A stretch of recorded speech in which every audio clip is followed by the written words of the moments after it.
tarde a todos, sejam bem-vindos a este seminário especial, que é o seminário de encerramento do segundo ciclo de estudos clássicos, neste contexto de confinamento e de distância física.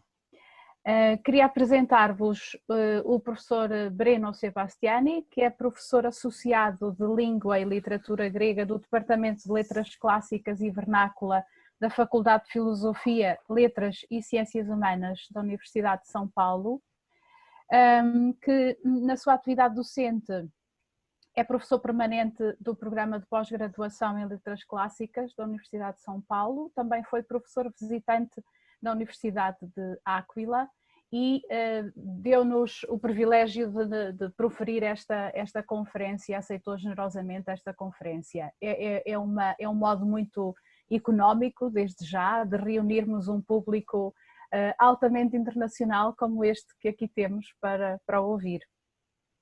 A investigação do professor Breno está ligada à historiografia antiga. Fez estágios de pesquisa nas universidades de Atenas e de Creta e é o responsável pelo grupo de pesquisa Democracia, Discursos Gregos, Desafios Atuais e neste projeto colabora com algumas universidades portuguesas também. Publicou uma tradução do Políbio e vários estudos sobre historiadores antigos, entre os quais Tucídides, mas também Heródoto, estudos sobre pensamento político antigo e a recepção na contemporaneidade. Enquanto investigador, o professor Breno faz parte da comissão editorial de várias revistas científicas e dá-nos a honra também de ser membro colaborador do nosso Centro de Estudos Clássicos e Humanísticos da Universidade de Coimbra. Desta colaboração resultou já pelo menos um conjunto de estudos em que colabora também a doutora Maria Céu Fialho, um volume de estudos que coordenou com o doutor Delfim Leão e o doutor Martim Soares, que também aqui está. Atualmente dedica-se a projetos de pesquisa muito afins ao tema que lhe pedimos, que é o tema da peste, para usarmos a terminologia clássica que eu gosto de usar. A história da humanidade já foi diversas vezes atingida, devastada por pestes. E é um momento em que crescem ansiedades, instalam-se sentimentos de medo e pensamentos sombrios. É um momento em que a morte se torna mais presente e a humanidade procura sentido. É um momento propício à reflexão. Os gregos pensaram sobre a peste e nós pedimos ao professor Breno que nos falasse sobre as respostas que os gregos deram ao sentido da peste e às suas consequências antropológicas, filosóficas, existenciais e sociopolíticas. Que respostas deram os gregos? Então, o professor Breno vai nos falar sobre pandemias, incertezas, a lucidez urgente de Tucídides.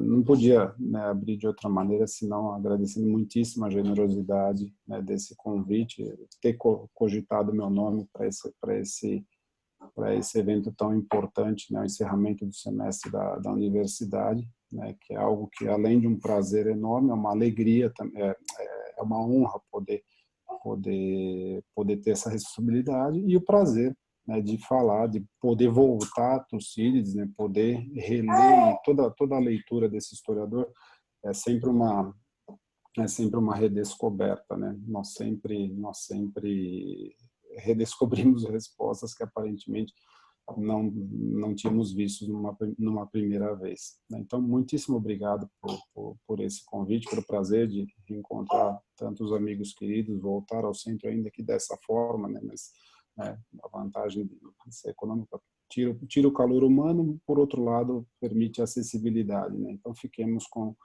o lado bom. E eu não poderia deixar de agradecer também às agências estatais, o CNPq, a CAPES e a FCT, FCT e CAPES, com as quais eu e o professor Delfim, nós temos um projeto, o Martinho, a professora Maria do Céu, uma equipe vasta. Nós temos um projeto financiado, Crises e Mudanças, agências essas que, enfim, cujos projetos têm a ver também com essa comunicação. Perfeito. Eu vou, então, a partir de agora, né, compartilhar minha tela com vocês. A minha ideia era falar, né, como a professora Margarida enunciou, né,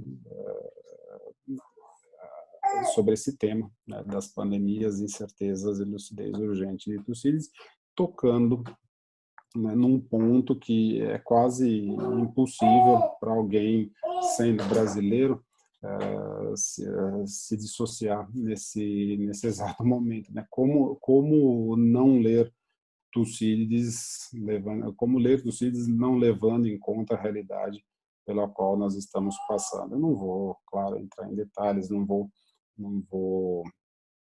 não vou fazer pontes forçadas, mas é claro que tem um pano de fundo aí, que é a própria realidade do Brasil de hoje, tá? Mas, enfim, mais uma vez, muitíssimo obrigado a todos por essa oportunidade, muitíssimo obrigado ao Centro, a Carmen, a Delfim, a todos a professora Maria do Céu, né, pelo convite, e vamos lá, então, a apresentação, né? Primeira coisa que eu gostaria de marcar com vocês, né, que depois daquele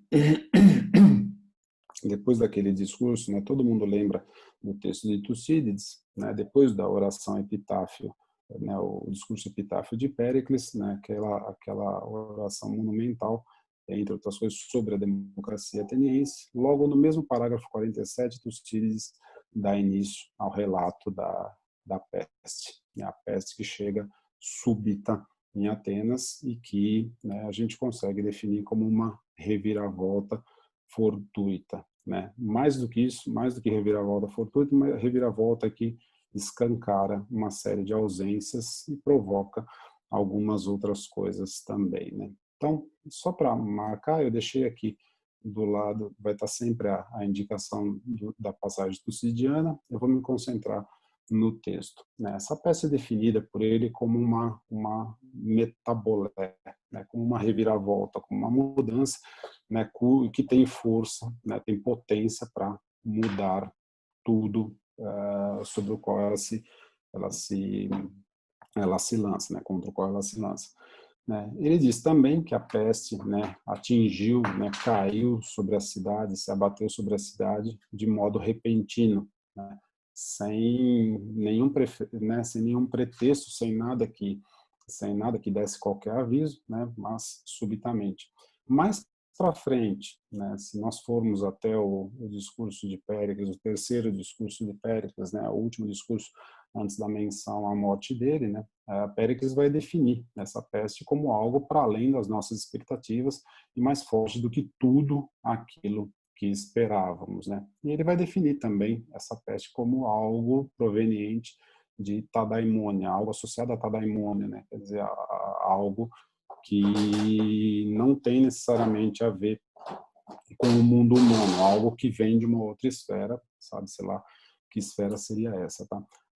Me permitam só um esclarecimento para evitar qualquer confusão depois, né? A diferença de cores é meramente didática, né? Entre vermelho e azul, é meramente por razões didáticas, não tem nenhuma implicação maior. No caso aqui, né, em vermelho eu deixei os associados à reviravolta, em azul os conceitos associados ao que é fortuito, né? Aquilo que diria respeito ao domínio do acaso, né? Não aparece nesse texto precisamente a questão da TÜV, mas, enfim, é nessa esfera, na esfera do imprevisível que eu estou pensando, né? E sempre que houver um trecho entre aspas, né, são traduções, todas elas são de minha autoria, né? Então, qualquer problema, eu respondo por eles, né? Essa peste, embora a gente conheça ela como peste de Atenas, se nós formos à letra do texto, talvez dê para falar em algo como uma pandemia, né? Porque afinal de contas ela se estendeu por muitas áreas, né? Por uma boa parte do mundo grego, né? E ela se estendeu rapidamente, né? Se nós ficarmos na cronologia que o próprio Tucídides fornece, um pouco, né, no relato da transição entre a peste e o discurso de Péricles, né, ela teria durado 40 dias, né, o tempo da segunda invasão espartana, né? Então, é algo a se pensar, né? 40 dias é mais ou menos, um pouco menos do que a gente vem vivenciando nessa pandemia. Ou seja, se for realmente esse intervalo de tempo, o que aquele que marcou essa primeira onda da peste, nós estamos falando de um tempo muito curto, né? Só para contextualizar, essa peste se abate sobre Atenas no primeiro ano da guerra, né, diz o historiador. Isso resulta em 430 a.C. e ela teria, né, retornado pelo menos em mais 2 ondas, né, ao longo de 4 anos. Então, alguma coisa entre 430 e 426 a.C., né, nós teríamos tido ondas sucessivas de contágio. O próprio Péricles, né, todo mundo sabe, em 429 vai falecer, contaminado pela peste. Tudo bem? Então, só retomando, né, essa peste abate sobre a cidade, vivendo o auge da sua democracia, o auge do seu império. Ela se abate sobre a cidade de modo repentino, né? E escancara, como eu disse, uma série de ausências, né? Primeira coisa que o historiador menciona, os médicos, né, se veem em completa agnoia. Eu vou deixar os termos exatamente como eles aparecem no texto de Tucídides. Tá? Então, eu respeitei os casos, duplas acentuações quando aparecem e tudo mais. Os médicos se veem em total agnoia, né? Reparem nesse alfa privativo em várias expressões, ou expressões que implicam ausência, que implicam vazios, que implicam faltas, né? E esses médicos morrem mais do que os demais cidadãos, por conta da exposição, do que a gente chamaria hoje, né, de exposição ao contágio, né? Nenhuma técnica humana, né, foi suficiente contra a peste, né? Segundo Tucídides, nada foi eficaz. E mesmo, né, quando saímos da esfera humana, médicos e cidadãos, quando vamos para a esfera das súplicas, oráculos, né, elementos divinos, todos eles, diz Tucídides, se mostraram anofélé, né? Todos se mostraram inúteis, né, completamente descabidos. Um outro vazio, né, do qual a gente só se dá conta depois, né, de Tucídides, nada escapa à clarividência do seu texto, né?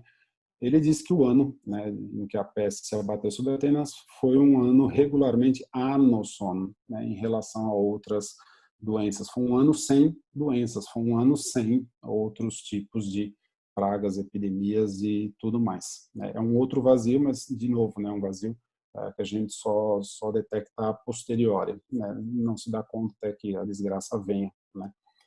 A partir do parágrafo 49, parágrafos 49 e 50, nós temos o relato propriamente dito da peste, né, de como ela contaminou as pessoas, começando da cabeça, descendo até os pés, né, como que ela subiu do Pireu para a cidade e tudo mais. Eu não vou entrar propriamente nos detalhes médicos, biológicos da epidemia, não me interessa tanto isso, mas me interessam mais os desdobramentos, né, sociopolíticos que ela provocou. Tá? Então, eu vou fazer um pequeno salto aqui direto para o parágrafo 51. Né? Diz ele, né, também, ainda que se desconte alguma atopia, né, da peça, algum elemento absurdo, algum elemento mais destacado, mais saliente, né, a sua violência fez com que muitos morressem por falta de cuidado. Né, outra carência que se nota quando de uma situação como essa, né, a falta de preparo e a falta de estrutura, chame-se como preferir, né, para debelar um problema desse. Né, mas mesmo isso era indiferente, porque outras pessoas morriam também, ainda que bem assistidas, né. Talvez o elemento pior de Tucídides, né, que a peste provocou, foi a atimia, né, a falta de ânimo, né, o autoabandono, né, que tomava conta dos contaminados, que se viram reduzidos à condição de anelpiston te gnome, quer dizer, desesperados sobre o que pensar. Não havia o que pensar, o que fazer, né? Qualquer meio que se buscava era completamente ineficaz contra a peste, né? E muitos, né, pessoas, enfim, morriam como animais. Ele vai descrever uma cena pavorosa, né? Os corpos se amontoando, pessoas morrendo pelas ruas, enfim, eu vou chegar nisso mais para frente, né? E muitos morriam também, né? Pereciam sozinhos, né? Sem cuidado, uma vez que as casas se esvaziaram, ou pela falta de cuidadores, ou até porque as pessoas tiveram que fugir de alguma maneira, né? Eu acabei não comentando, vou comentar agora, né, antes tarde, só para recordar, Atenas, quando vivencia a segunda invasão espartana, né, os espartanos vêm por terra, né, contra a cidade, e segundo o plano de Péricles, os cidadãos se refugiam intramuros, né, se refugiam dentro das muralhas da cidade, sobretudo na Acrópole. Depois eles ocupam também o intervalo entre as grandes muralhas, né. Mas se refugiam na Acrópole, então você tem uma espécie de confinamento forçado, ou seja, muita gente num espaço muito exíguo, né. Isso talvez esteja talvez não, muito provavelmente estivesse na base desse contágio maciço e tão violento, né, que a peste representou. Tudo bem? Então, em princípio, né, as informações que nós temos de Tucídides no começo do texto, uma reviravolta fortuita que escancara essa ausência e provoca o quê? Né? Provoca uma espécie de desagregação generalizada, né, em meio ao confinamento, né, esse que eu acabei de descrever, e a própria guerra, né? São todos pate ou patêmata, né, que se conjugam, né? Patêmata que se somam e provocam uma desgraça, um cataclismo de proporções sem precedentes, né? Se nós voltarmos ao livro primeiro de Tucídides, né, a gente vai ver que isso já estava, de alguma forma, anunciado pelo historiador, né? Um dos motivos, ele diz lá, que eu teria levado a escrever sobre essa guerra foi o fato de que essa guerra foi a mais longa, né, e marcada por patêmata, tais quais jamais em intervalo equivalente, né? E talvez o pior, o mais terrível desses patêmata, né, a peste, né, que se abateu sobre Atenas. Literalmente a doença pestilenta, né, mas a peste, né, a epidemia que se abateu sobre Atenas. Tá? Então ele já anuncia lá no começo do livro primeiro, né, que os patêmata, os sofrimentos, né, aquilo que de mais terrível pode passar um ser humano, faz parte da sua narrativa. Ela vai ser marcada por isso, tá? Não só a guerra, não só, né, uma série de coisas que se conjugam. Voltando então ao relato de Tucídides, né, o parágrafo em que ele descreve o que aconteceu, os efeitos, né, os primeiros efeitos talvez mais terríveis da peste, né? A gente pode chamar esse relato de uma crise ética sem precedente, né? Os atenienses não tendo mais por que viver, né? Não sabendo mais por que viver, eles se voltam, né? Passam a voltar um total desprezo por coisas rituais ou sagradas indistintamente, né? Todas as leis que diziam respeito, todos os costumes, melhor dizendo, né, que diziam respeito aos enterramentos, todos foram convulsionados, todos se viram convulsionados, né?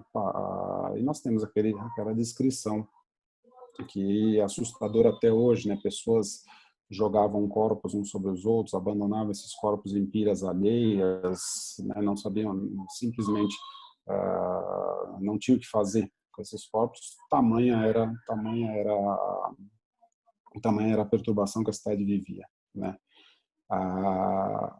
Talvez, entretanto, o mais significativo desses parágrafos, né, o 253, em que Tucídides utiliza uma expressão muito curiosa. Fiquei durante muito tempo pensando em como traduzir, né, essa expressão anomia, né? Ele diz que pela primeira vez a peste desencadeou anomia na cidade. Em princípio me pareceu que fosse algo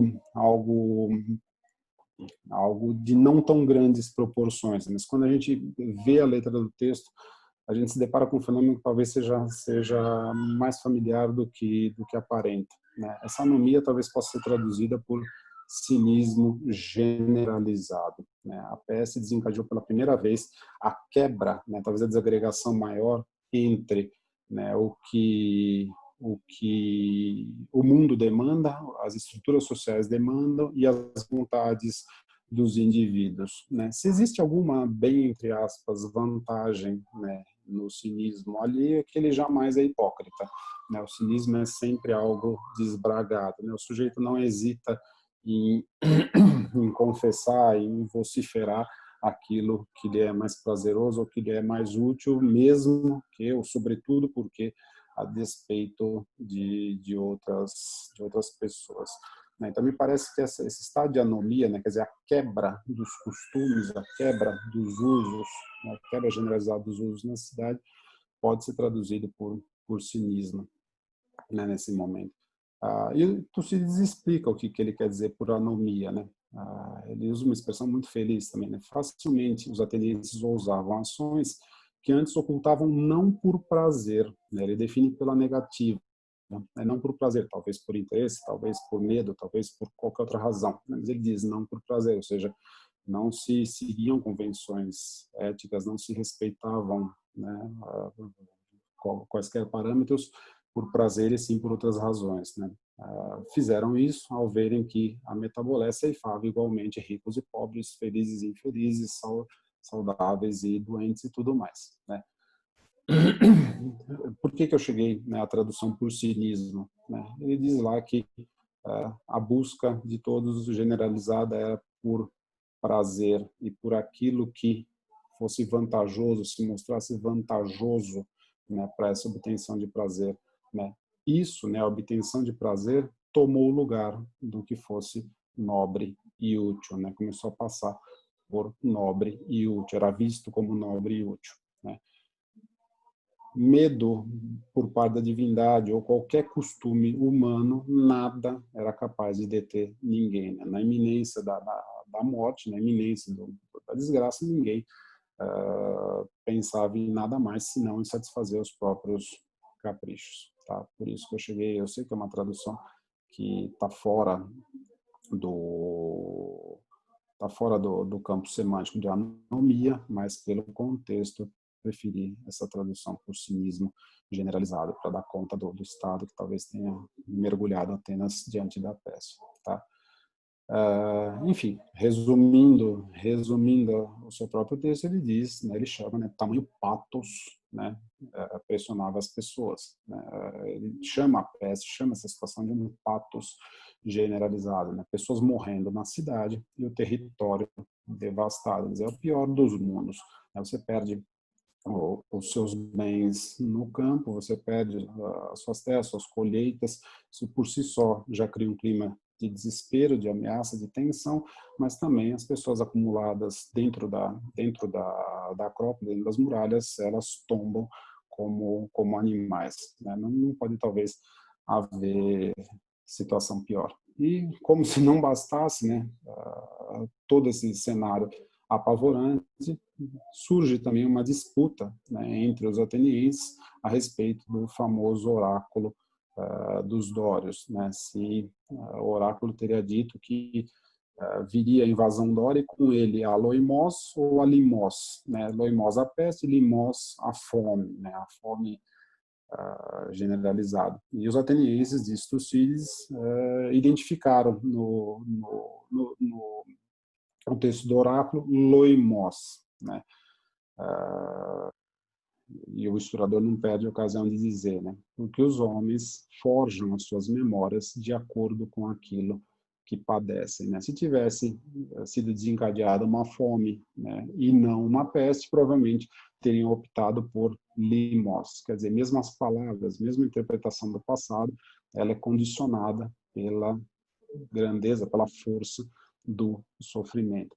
É interessante essa frase por várias razões. A gente, né, fica super tentado a fazer uma ponte com a psicanálise aqui, né, Teminem e Nepoiunto, né, forjavam a memória, mas eu não vou enveredar por esse caminho. Eu acho que ela vale mais a pena para demonstrar algo que vai aparecer lá na frente com o discurso de Péricles, que é a instabilidade dos juízos, da gnome alheia, da gnome dos cidadãos diante da situação trágica, diante da situação de desgraça. Essa instabilidade vai ser contrastada pelo historiador com a estabilidade, com a firmeza de juízo, com o projeto de Péricles. Tá? Eu chego lá oportunamente. Tá? Então, não só a vida na sua esfera ética, na sua esfera política, se vê convulsionada pela peste, né? Mas, sobretudo, ela atinge em cheio, né, os modos de pensar, inclusive aquilo que aparentemente é imutável, que é o passado, aparentemente imutável, né, mas produzido de acordo com o sofrimento. Tudo bem? Muito bem. Diante da peste, diante de algo do gênero, o que fazer? O que não fazer?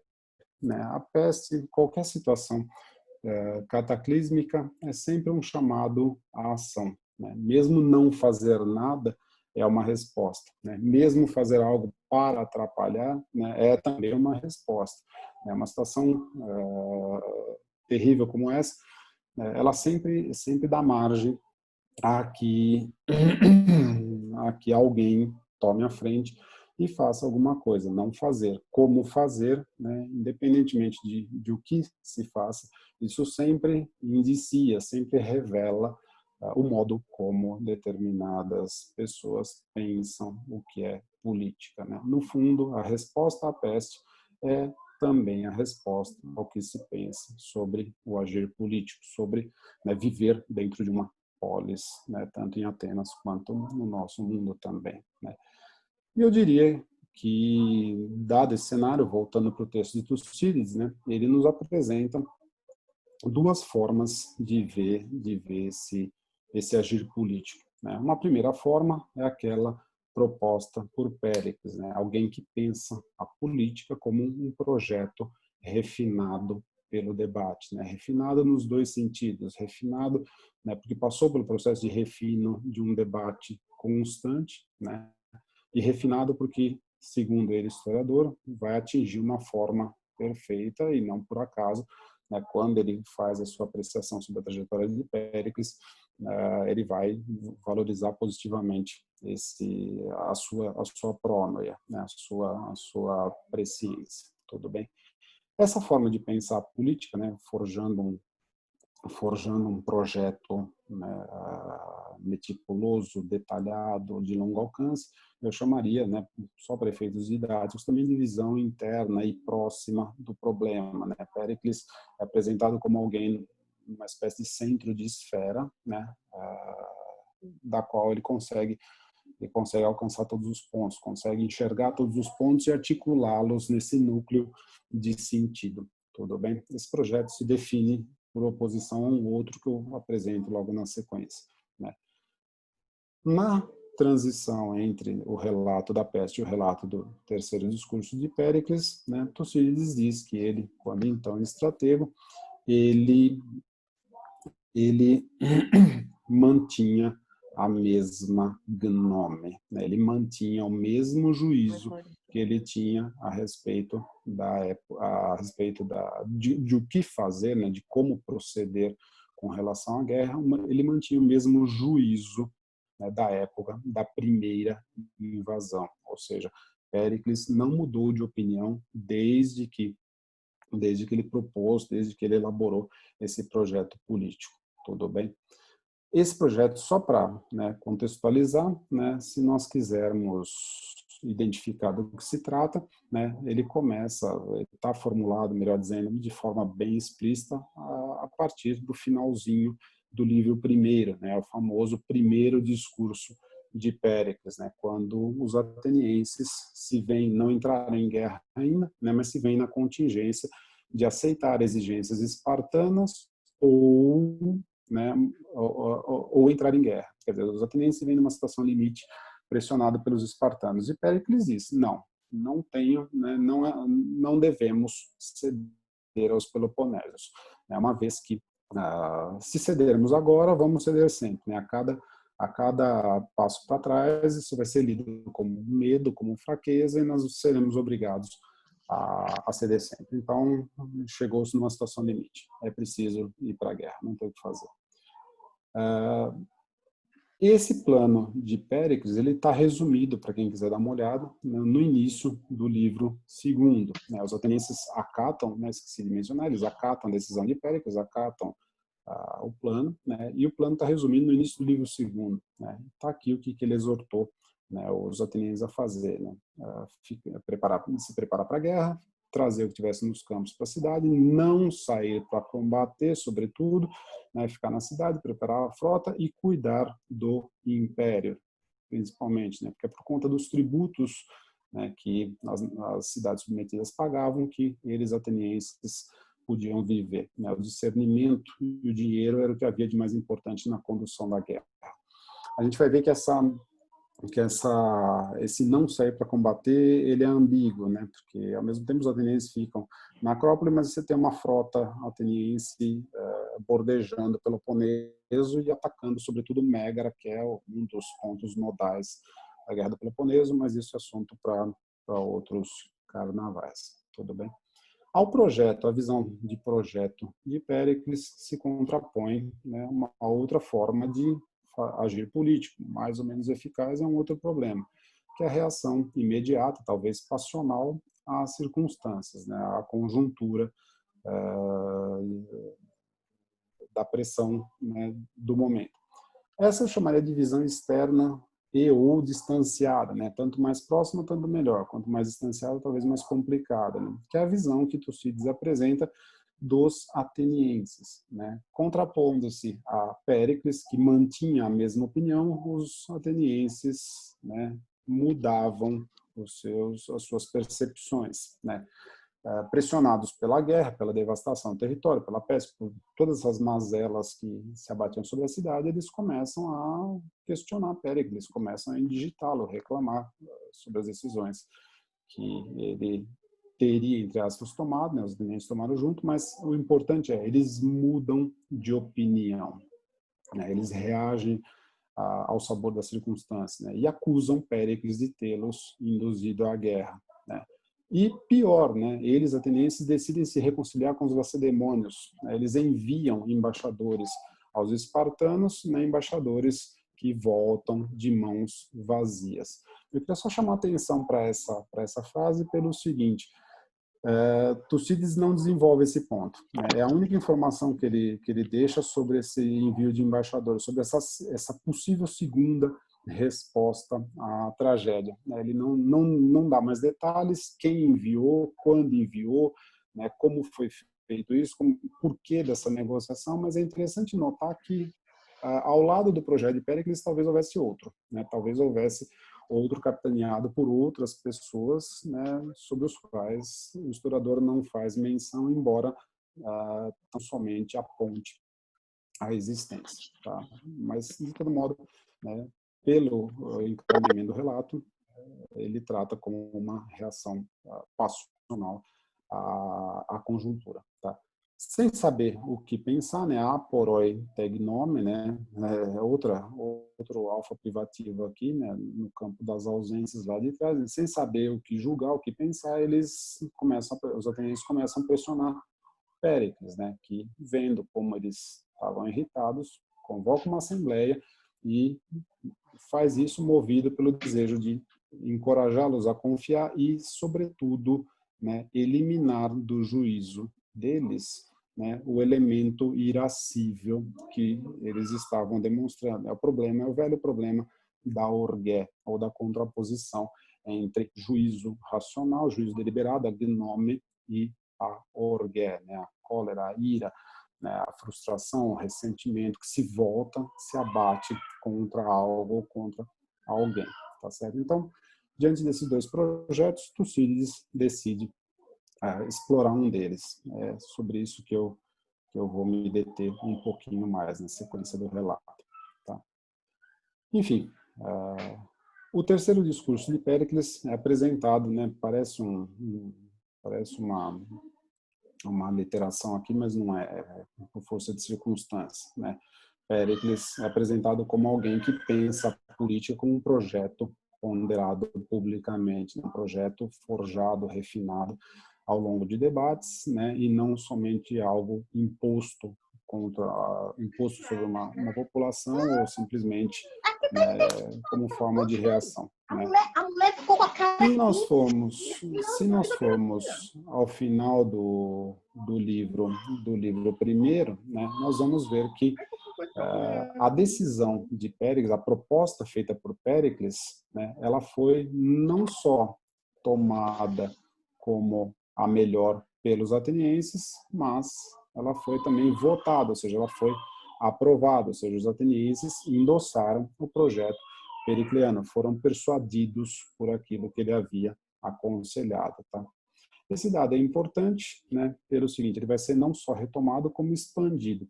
Então, daqui para frente, eu vou me deter sobre 4 pontos do chamado terceiro discurso de Péricles, né, lá do parágrafo 60 ao 64 do livro segundo. Não tenho nenhuma pretensão nem de resumir, muito menos de examinar todos os problemas que esse discurso coloca, um texto riquíssimo. Eu vou tentar me deter em 4 pontos que me parecem fundamentais para caracterizar esse projeto. O primeiro, primeiro ponto enfatizado pelo estratego é que a cidade, sendo alicerce dos indivíduos, ela é a matriz, ela é a fonte de todo bem-estar e de toda situação.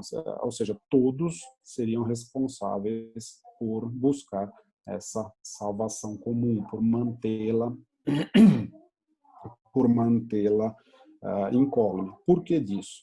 Diz ele, Péricles. Eu chamei essa assembleia para vos recordar e censurar, se vocês estão irritados contra mim, mostrar que isso é equivocado. Uma cidade totalmente aprumada, uma cidade em boas condições, ela é mais útil aos indivíduos do que se cada um for próspero por si, mas a cidade como um todo for algo falho. Essa frase é muito interessante. Uma cidade aprumada, no geral, é mais útil do que se tiver uma série de indivíduos, talvez ricos, talvez prósperos, mas a cidade como um todo for falha.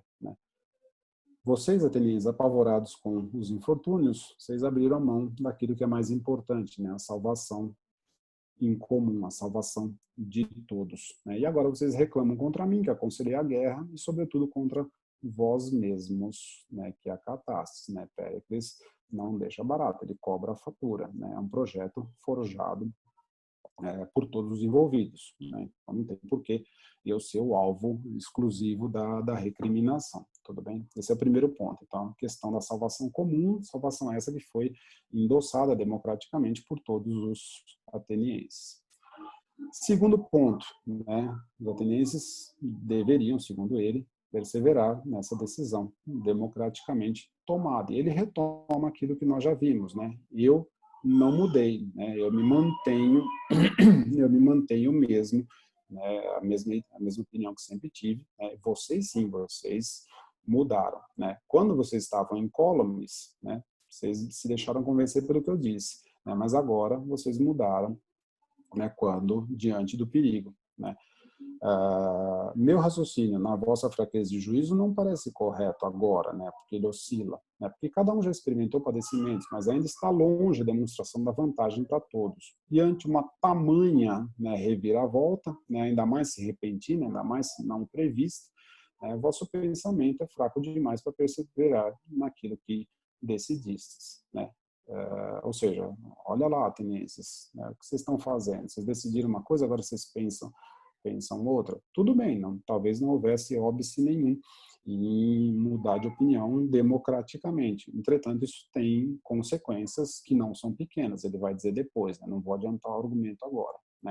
Ele insiste, porém, que quando se vive em uma grande cidade, é preciso querer suportar. E aqui eu enfatizo essa expressão muito curiosa, é preciso querer suportar. Reparem que ele fala em suportar, não em enfrentar. O vocabulário do Tucídides é sempre muito preciso, acho que vale a pena a gente preservar. A ideia de tolerar algo, ser capaz de suportar algo, não necessariamente enfrentar algo. É preciso querer suportar mesmo as maiores calamidades, sem destruir o próprio prestígio, desconsiderando os interesses privados, para se incumbir daquilo que é a salvação comum. De novo esse ponto. né? Mais para frente, na peroração do discurso, ele vai dizer, né, é preciso suportar, é a frase que nós já vimos, né, é preciso suportar o que vem das divindades forçosamente, né,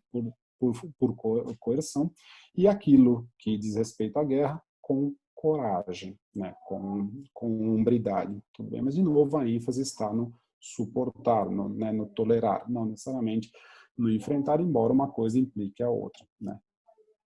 Terceiro ponto, por que que isso é importante? Bom, porque estamos falando, né, da razão de ser da própria potência de Atenas, ele vai dizer, né? A potência da cidade, ela tem sua raiz na liberdade e na inteligência, na eleuteria, né, e na gnome em todas as suas formas, né? Depois dele mencionar para os atenienses as vantagens de um grande império, né, para esses homens que estavam espantados mais do que era razoável, né, ele tenta chamar os atenienses à razão, tenta chamá-los à decisão primeiro, tenta contextualizar aquela decisão tomada. Ele vai dizer que a potência de Atenas, ela não se baseia em bens de uso corrente, né, mas ela tem na eleuteria, na liberdade de cada um, né, o fundamento que pode, inclusive, restaurar perdas. Eu chamo a atenção para um dado curioso, né, liberdade não é necessariamente igualdade, né, na linguagem de Péricles e do próprio Tucídides, né? Se nós nos recordarmos da oração fúnebre, lá, o texto que antecede o relato da peste, né, ao lado da liberdade, nós temos a marcação de que cada um era valorizado pelos próprios méritos, né? Então, aqui estamos tocando num terreno bastante, talvez, contemporâneo, com várias implicações. Mas deixa para lá. Para Péricles, né, essa eleuteria é o que é mais importante, não os bens materiais, né? Não o território, não as casas, não aquilo que foi perdido, né, mas a capacidade de se reconstruir, de se refazer quando necessário. E ele vai dizer que cabe aos atenienses não se mostrarem inferiores a seus pais, uma vez que é mais torpe, né, tendo algo, ser privado desse algo, do que fracassar, né, em busca de alguma coisa a mais. É mais torpe você ser privado daquilo que você tem. Os atenienses têm que manter a própria posição. De novo, né, isso está em consonância com o projeto de Péricles, né, que era não de enfrentar Esparta, né, mas manter uma guerra de contenção, né, talvez buscando desgastar os espartanos, talvez, como me parece mais plausível, como ele diz no discurso do livro primeiro, né, manter um mundo grego dividido entre dois iguais, né? Apotuísso, a expressão que aparece lá no livro primeiro, né? Duas grandes potências, né, cujo medo e cuja tensão mutuamente provocada mantém cada uma delas limitada aos seus próprios territórios, ambições e tudo mais. Quer dizer, Atenas controlando os mares e a sua grande arché, né, e os espartanos, a potência terrena, a Peloponésia, que foram até então. Tudo bem? Não só a liberdade como fundamento, né, da potência de Atenas, mas, como eu disse, também a inteligência, né? Ele arremata o parágrafo dizendo, né, que em conjuntos semelhantes, a sínesis, a capacidade, né, de articular diversos elementos num todo único, né, traduzido pobremente, talvez, por inteligência, demonstra audácia mais firme em função de um senso de superioridade. Ele disse para os atenienses, né, vocês têm que enfrentar os espartanos, se for o caso, com coragem, né, com hombridade, sem, né, talvez com desprezo até, né, uma vez que isso demonstra não só a inteligência da opção tomada, quanto o fato de que quem a toma não se fia da esperança, né, cuja força vem do impasse, que não seria o caso dos atenienses, né? A esperança vem quando não se tem mais recursos. Os atenienses, pelo contrário, tem vários recursos, só começar pela própria arché, né? Não se deveria, né, na inteligência não se deveria fiar da esperança, e sim do juízo realista, né, gnome apoton hyparchonton, né, daquilo que existe, a gente traduz talvez por realista, né, cuja prona cuja presciência é a mais segura, ou seja, vamos olhar para frente, vamos pensar né, num plano maior, em algo de grande alcance. Tudo bem? De novo, né, essa inteligência como fundamento da arché. Inteligência é essa, né, e liberdade, que são capazes, né, de discernir riscos na perda do império e acertos na opção por dominar. Aqui está o principal problema, talvez, né, da opção política, não só de Péricles, como da opção contrária, né? Não dá para simplesmente, né, nesse momento, fazer a paz com os espartanos ou abrir mão da guerra ou qualquer outra alternativa do gênero, né? Atenas vive uma espécie de maldição da arché, maldição do próprio império, né? Péricles diz, né, não se está diante da escolha entre escravidão e liberdade, não se tratam de duas pequenas cidades lutando entre si, né, em que uma escraviza ou reduz a outra e garante a própria vida. Ele vai dizer não, né? O perigo é muito maior, né? Nós estamos diante da perda de um grande império, né, que é como uma tirania, hos tyrannida, né? Vocês administram esse grande império como uma tirania, né, cuja manutenção é injusta, né, cujo, né, o fato de manter é injusto, né, mas cujo abandono é extremamente arriscado, extremamente perigoso. Isso vai gerar ódio, isso vai gerar ressentimento, isso vai gerar retaliações, né, e essa perda não vai vir sem uma outra somatória de desgraça se abater sobre a cidade, né. O interessante é o hos tyrannida, né, não é uma tirania propriamente dita, mas é como se fosse uma tirania. Isso vai ecoar no 265, a avaliação, né, que Tucídides faz do próprio Péricles, né, a democracia, que de nome era uma democracia, mas na prática era o governo de um homem ilustre, né? Mas enfim, deixa esse ponto para lá também, que não diz respeito ao argumento aqui no caso, né? Ele vai dizer, diante dessa situação em que não podemos abrir mão desse império ainda que ele seja injusto, não é a ética que está em questão, né? Todo mundo se lembra do discurso do Diódoto, né? O embate entre Diódoto e Cleão, né? O problema do justo e do útil, né? Péricles que esposa uma tese que depois vai aparecer na boca de Diódoto, né? A despeito de ser justo, temos que mantê-lo, né? Por quê? Ele vai dizer, vai dar uma outra razão, né? Ser odiado e penoso no presente, em todos os sentidos, ocorre a quantos decidiram comandar. Quem aceita a inveja alheia em vista de algo maior, delibera corretamente. Ou seja, nós temos aqui a apreciação positiva na boca de Péricles, na boca, talvez, do próprio historiador, né, com relação à alternativa entre mandar ou ser mandado, comandar ou ser comandado. Né? É preciso escolher, e segundo ele, Péricles, né, não poderia ser diferente, de acordo com o que ele já havia proposto, né, a escolha correta é pelo mando, né? E ele termina o discurso dizendo, né, puxando, talvez tentando puxar o moral dos atenienses para cima, né, que optar por um futuro glorioso, um presente não torpe, equivale, portanto, né, ou seja, ser o centro do ódio alheio e não, né, aquele que odeia, né, equivale, portanto, a não mandar embaixadores para os atenienses e não darem mostras, né, de que não acusar o golpe, né, de que sofreram, né, com os padecimentos presentes. Tudo bem? Diante dessa argumentação, os atenienses, de novo, né, por uma segunda vez, eles se veem democraticamente persuadidos. Mas o historiador faz uma ressalva, né? Os atenienses se deixaram convencer, né, publicamente, né, pelas palavras de Péricles e não mandaram, né, embaixadores para os lacedemônios e se prepararam ainda melhor, né, e se lançaram ainda com mais afinco para a guerra. Isso publicamente, né, democia.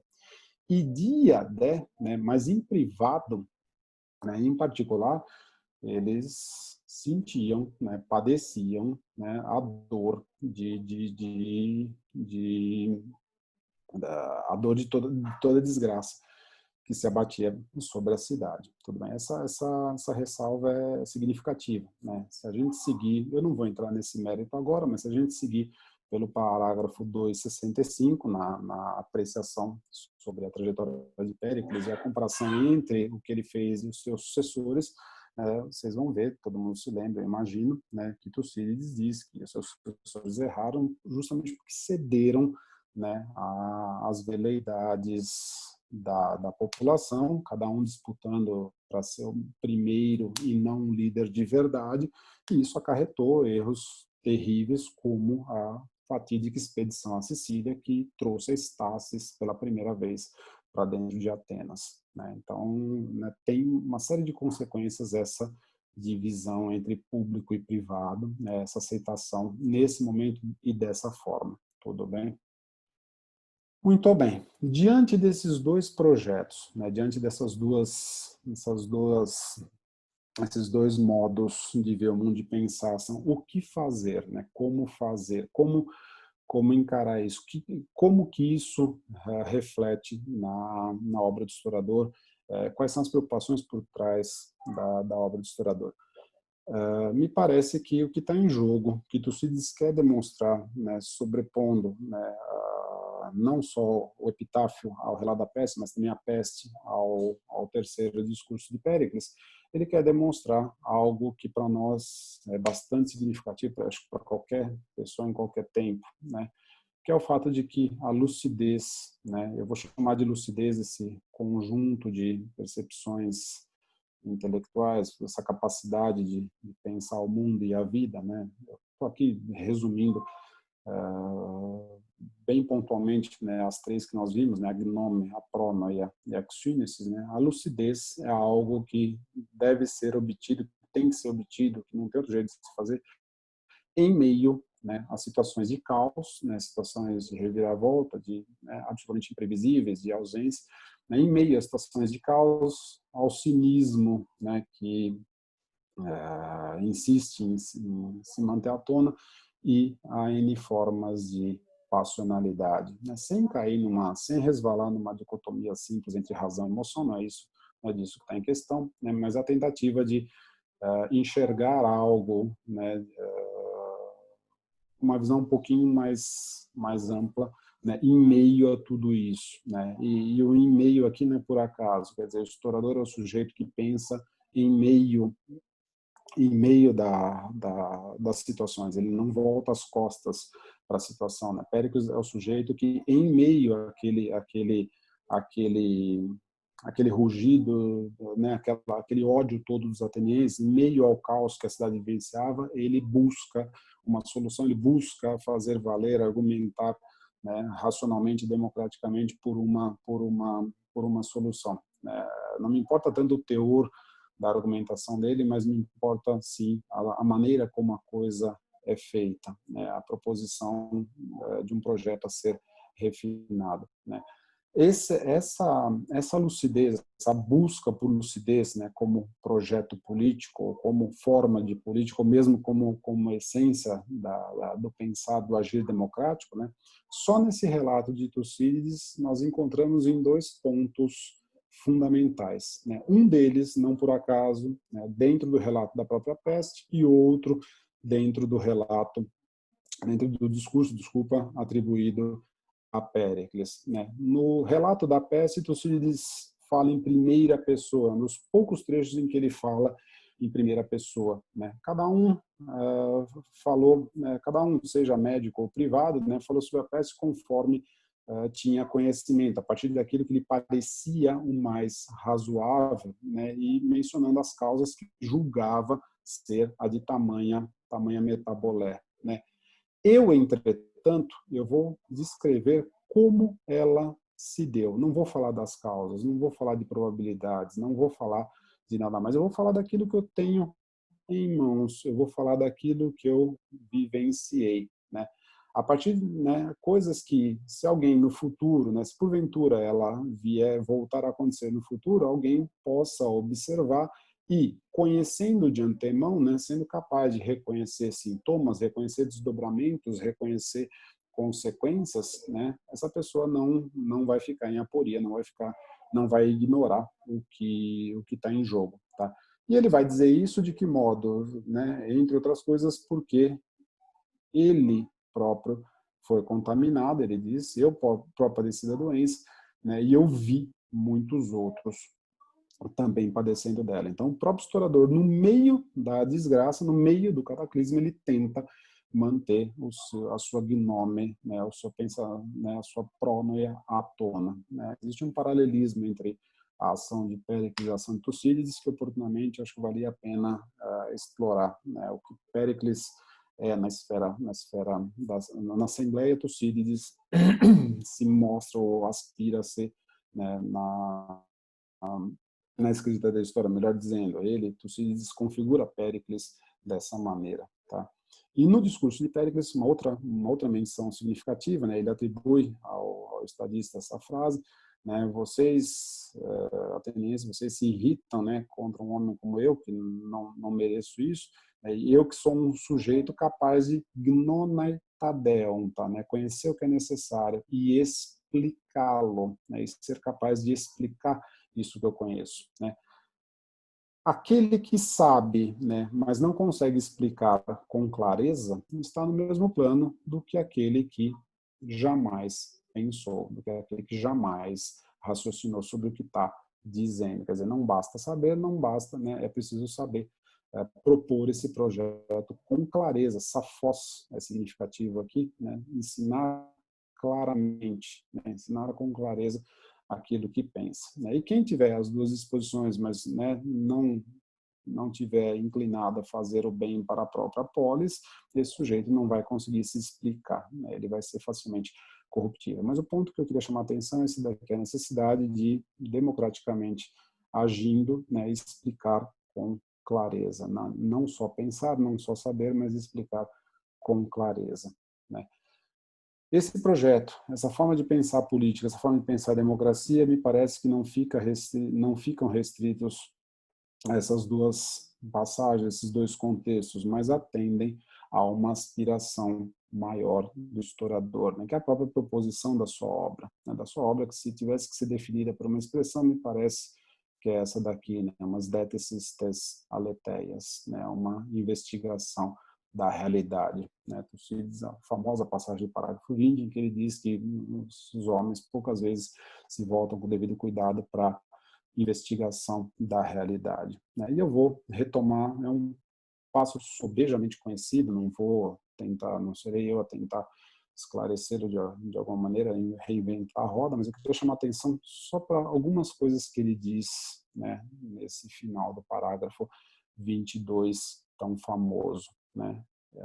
Ele diz lá, né, talvez para a audiência o meu relato pareça algo menos prazeroso por conta da ausência de elementos míticos, né? Mas quantos desejarem, ou seja, quantos deliberarem internamente, quantos ponderarem por si próprios e manifestarem vontade, é uma postura de saída democrática, eu diria, né? Uma postura é oferecer o relato de modo a ser objeto de escrutínio e não, né, de modo a ser algo didático, algo para ensinar e não para qualquer outra finalidade, né? Quantos desejarem conhecer com clareza, né? A mesma preocupação análoga, a preocupação análoga àquela atribuída a Péricles, né? Conhecer, né, e por extensão explicar com clareza, né? Quantos desejar conhecer com clareza o que aconteceu e o que vai acontecer, né, eventualmente, devido ao que é próprio do ser humano, ao que diz respeito a todos,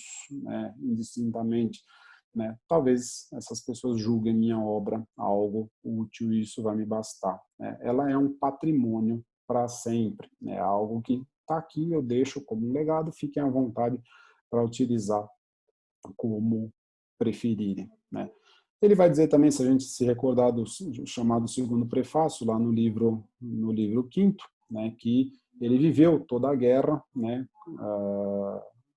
conheceu muita coisa ao longo da própria idade, né, e aplicou o seu juízo, né, de modo a ter um conhecimento preciso, né? Quer dizer, a busca constante, refinada, projetada, deliberada pela precisão, pela clareza, pela capacidade de forjar algo útil, algo que pudesse ser democraticamente colocado à disposição de muitas pessoas, né?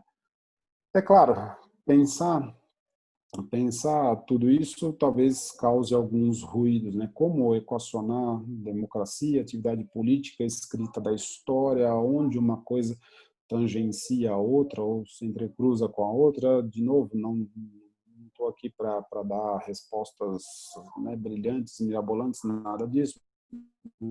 Pelo contrário, reitero o que eu disse no começo, né, é um prazer retomar Tucídides e ser instigado pelos seus juízos, né? E, sobretudo, também por alguns dos seus leitores que, às vezes, tocam em pontos centrais, né? Então, para tentar amarrar essa preocupação, que é potencialmente trágica, eu queria retomar uma obra que, embora já mais ou menos antiga, ainda traz alguns insights bastante interessantes, né? Nesse texto, a historiadora americana, ela coloca vários pontos que me parecem, né? É um livro sobre o pensamento de Protágoras, Tucídides e Demócrito, né? As origens do pensamento democrático, né? E ela coloca vários pontos que são bastante significativos para a gente pensar essa imbricação entre política, historiografia e formulação de um projeto de cunho democrático, né? Logo de saída ela diz, né, toda interpretação histórica, né, é uma atividade política, né? Ela está falando especificamente de Tucídides nesse prefácio, né? A história mais para frente, né, a página 134, a história da Guerra do Peloponeso, né, ela não é simplesmente uma série de predições, né? O passo 1, 22 não precisa ser entendido dessa maneira, né? Mas uma série de interpretações que são mais ou menos realistas, né? Uma interpretação realista de um período particular da história que demonstra mais do que, né, um elemento qualquer, mas o modo de ser realista. O que significa ser realista? Eu acho que esse é o ponto mais importante, né? A adição de Tucídides como algo que demonstra os modos muito mais do que os conteúdos, né? Eu disse lá atrás, não me importa tanto o que Péricles está defendendo, mas o modo como ele defende, o modo como ele encaminha a proposta, o modo como ele pensa a situação. Quer dizer, é um sujeito que sabe o que está dizendo, é um sujeito que tem um projeto que foi ponderado longamente, maturado durante muito tempo, né? E ele fala com conhecimento de causa, não é simplesmente um chutologista qualquer, como tantos que, né, nós conhecemos, que defendem remédios miraculosos para curar qualquer tipo de, né, panaceias de qualquer tipo. Enfim, né? Mais do que isso, né, ela toca num ponto, né, muito interessante sobre o que fazer com o relato da peste, o que fazer com o relato cidiano sobre o qual nós acabamos de falar, né? E ela, dentre outras intuições, ela diz lá, né, ter um conhecimento do caráter da doença, né, não vai permitir que futuras gerações a evitem ou simplesmente mitiguem sua violência. Apenas reconhecê-la, né, e antecipar o seu curso provável. Mas mesmo esse nível de entendimento vai ajudar a quê? Mesmo que seja uma coisa bem fortuita, né, vai ajudar a quê? A ter, pelo menos, né, botar de lado o terror, né, que desmoralizou tantos atenienses e talvez, né, desmoralizou tantos atenienses e talvez, né, ao pôr de lado o terror, né, diminuir o efeito social devastador, as consequências sociais devastadoras do desespero. Se nós nos recordarmos que esse texto foi escrito em 1988, né, essas palavras assumem um tom, eu não sei se profético ou N vezes trágico, né? Para mim é uma incógnita até hoje. Claro, isso é uma brincadeira, mas enfim, tem muito de verdade. É uma incógnita até hoje por que Clio é a musa associada à história. Por que Clio e não Cassandra? Né? A posição do historiador, muitas vezes eu vejo como uma posição de Cassandra, né? Alguém que sabe, alguém que conhece, alguém que anuncia. Eu não disse, olha, vai acontecer isso, olha, vai dar errado, vai dar problema. Alguém que anuncia, alguém que não é crido, não se faz ouvir por qualquer maneira, seja pela fraqueza da voz, seja pela ausência de meios, e, no entanto, né, as coisas acontecem de modo quase como previsto, né? Não quero forçar muito a analogia, mas dois outros leitores famosos de Tucídides passaram por algo muito semelhante ao que ele passou, né? Tucídides escreveu, todo mundo se recorda, a sua obra no exílio, né? Ele foi banido de Atenas, né, depois do entrevero provavelmente com Cleão, a gente não sabe exatamente a circunstância, né? Ele passou praticamente o final da vida inteira fora da cidade, escreveu a obra no exílio, né? Políbio passou por algo muito semelhante, né? Fez da escrita da história um instrumento político, um instrumento de debate. Maquiavel, outro leitor famoso de Tucídides, né? Se a gente se lembrar da carta a Francesco Vettori, né, do final do ano de 1513, ele diz lá, né, não só sobre a visita à corte dos antigos, mas sobre como que ele, como conhecedor de muitas coisas do passado, poderia ser muito útil, né, para uma república como a de Florença, né, alguém que poderia ser um ótimo funcionário. Depois ele vai conseguir o cargo de historiador oficial, mas é outra história, enfim. Mas ele toca no problema, né? Dois homens, assim como Tucídides, tiveram esse, entre aspas, destino trágico do historiador, né? Saber e não poder, né, colocar em prática a dissociação entre aquilo que se sabe e aquilo que se e os meios para botar isso em prática, tá? Então, voltando a esse texto, né, talvez essa seja uma das coisas a que nós estejamos ou limitados ou agraciados ao ler o texto de Tucídides, né? Pelo menos o terror, né, pode ser de alguma forma mitigado, né? Sempre uma pausa das aflições, benfazeja a gente poder falar de textos como esse, ainda que não falar dessas coisas, tá? E, por fim, queria deixar para quem tiver maior interesse algumas sugestões de leitura, né? Não poderia deixar de lado por razão nenhuma, né? O texto da professora Maria do Céu, que aqui